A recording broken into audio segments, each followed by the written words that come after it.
Hello everyone and welcome back to the channel. Today's process video is a very special one because it's to celebrate Crafty Soup reaching the milestone of 2,000 subscribers on her YouTube channel. You're going to find her YouTube channel linked down below, as well as all the YouTube links for everybody else who is participating in the hop. And you definitely want to make sure that you hop along because there's a giveaway going on as well. So it's very exciting. I'm very happy to celebrate this milestone with Misty from Crafty Soup. And if you didn't know, she also has a website. And on her website, there are some freebies. So you might find some free cut files, which is really great. You might find free sketches to jumpstart your creativity if you're kind of stuck in a rut and need some help figuring out where to get started. And you can also just follow her website for lots more information and follow her YouTube channel for more scrapbook inspiration as well. So for my layout, I decided to choose one of her free sketches, and I chose the November 2022 sketch. I think it's really cool because for a lot of these sketches, she shows you what they look like in 12 by 12 and then also does an 8.5 by 11 version of it. So you can kind of see how you would scale things down depending on what layout size you usually work with. So obviously I'm doing a 12 by 12 layout here using that November 2022 sketch.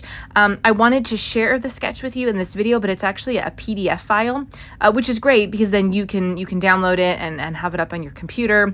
You can see things in a lot more detail. You can enlarge it in a bigger size. I think there was also a way to download it into Photoshop if you want to do it that way as well. But because it's a PDF, iMovie doesn't like that. So it won't let me add it because it's not a regular image file. So just know that sketch, as well as many other sketches, are at the Crafty Soup website, which I'll also have linked below. All right, so the sketch was a really fun one, and it has 3 photos. So I took 3 photos that were all kind of a similar theme, just random pictures of my kid at playgrounds from the summer. And I was actually going to have these as part of my July monthly pocket page, but I had too many photos. So I said, because these are all kind of the same theme, I will connect them. And so that's what I'm doing. So I've got a 4x6 down at the bottom, and I'm matting that on some orange cardstock. And then I've got 2, they were originally 4x6s. I cut them down to 3x4, and I'm going to mat them on orange cardstock as well. This is basically something that uses a lot of pieces from my stash. So I've got a nice mix of some Keep It Simple scrapbook collection. I think it's the... now I can't remember the name of the collection. It's some sort of like outdoorsy adventure collection. And that's what the background page is. It's got lots of mushrooms and flowers and stars and butterflies, lots of great colors on here. So it was really easy to kind of go through my other papers and find pieces that kind of match those colors in the pattern.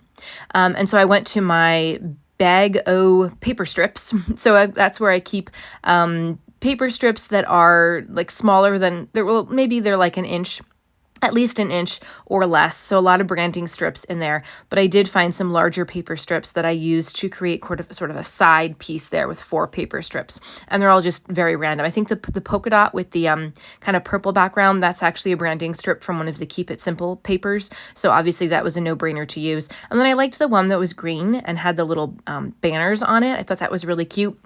And brings in a little bit of brown to it because there's going to be some brown in the embellishments that I end up using. The piece that says, "Don't grow up, it's a trap," I do not remember the manufacturer, but I've had that for a long time, and I loved the sentiment on it. It was a cut apart from whatever the collection was, and I really loved the sentiment, and I've been keeping it and been hoarding it, waiting for just the right time to use it. And I thought, you know what? It's purple. There's a little bit of purple in this collection. Let's put it together with these great photos of my kid just playing and being a kid. And there you have it. That's what it's going to be. So now I'm going through some of the embellishments, the die cut ephemera pieces that are part of the Keep It Simple collection. I want to create kind of an embellishment cluster going behind those 2 diagonally overlapped photos. And I do both of them flat. I just stick them down flat. I don't pop up one over the other. You could do that though. If you wanted to make one photo stand out a little bit more, you could do some foam tape behind it and pop it up. But I was really like, as the collection, as the company and collection suggests, I was just keeping it simple, basically. So I've got a little journaling spot that I'm going to stick behind one of the photos. I've got that cute little kid dressed up as I guess it's a raccoon with a flag that says "Let's go." Just very outdoorsy things. And then I chose a circle that had a bear on it because actually 2 of these pictures were taken at a playground that is near a walking trail, and the walking trail has signs on it that say bears might be in the area. Oh, I live in a county that is like bear central, like literally it is the bear capital of, I don't know, probably New Jersey. And I've never seen, well, I take that back. I've never seen one when I've been on a walk, but I have hit a bear with my car. So that was fun. And my husband has once seen a bear just crossing the street, you know, just doing his thing. And then one time we have seen a dead bear on the side of the highway, not a dead deer, a dead bear. So they're not always like very visible. The deer, the squirrels, the chipmunks, those are the kinds of animals you're going to see a lot of out where we live, but there are bears around. You just don't always see them, but they are there. All right. So I've created a little cluster. Speaking of foam tape, I popped up the little raccoon kid on some foam tape because I wanted that to go on top of the photo and just add a little bit of dimension there as well. And that journaling spot, I actually cut. I didn't use the whole thing. I only wanted part of it because part of it's going to be tucked behind the photo, and I didn't want to waste that other half of it. So that's going to be coming back down in the little bottom section there where I've got a tree. I've got that big piece that says bright. I want to say that might be old crepe paper. But that's going to be part of my title. See, I was saving that. And another thing that I've been hoarding in my like large embellishment drawer for future use, and I finally got around to using it. So, 5 years later, right? So the title of this is going to be Bright Days, and I'm using 2 types of Doodlebug alpha stickers. They're the same style but different colors because I didn't have enough to do the word days in one or the other color, so I just combined them. I think both colors are represented somewhere in the background pattern paper, so it should be okay.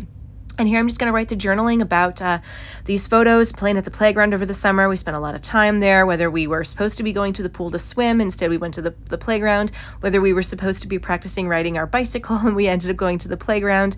I just wanted to get some of those memories jotted down. And I hope that this video is inspiring for you. If this is your first time here at my channel, welcome. I hope that if you like this video, you give it a thumbs up and you also hit that subscribe button so you don't miss out on other process videos. I participate in a lot of different hops and challenges throughout the month, and I also have a Tuesday scrapbook process video, goes live every Tuesday. So there's lots of inspiration here for you. And if you are a returning subscriber, welcome back. We're making our way through the first month of the new year, so I hope that you've had a lot of time to be crafty and creative. And let me know in the comments if you're here, just to say hi, or if you have any questions or comments about the things that you see me use, any techniques that you saw me do.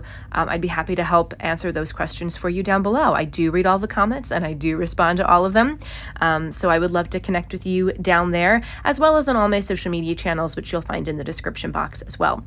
And don't forget, in the description box is the full list of hop participants, so you don't want to miss out. You want to see what everybody's created and how they've used the different freebies from Crafty Soup, or just created like a celebratory layout. We had 3 options: create something celebratory, or do a free cut file, or a free sketch. And since I don't have a cut file machine, I couldn't do one of the cut files, but I love that idea. I love that there are people out there offering those types of freebies instead of making you buy them, because it's just so easy. You just download the file and then you cut it yourself, and you can do whatever you want with it on your layouts.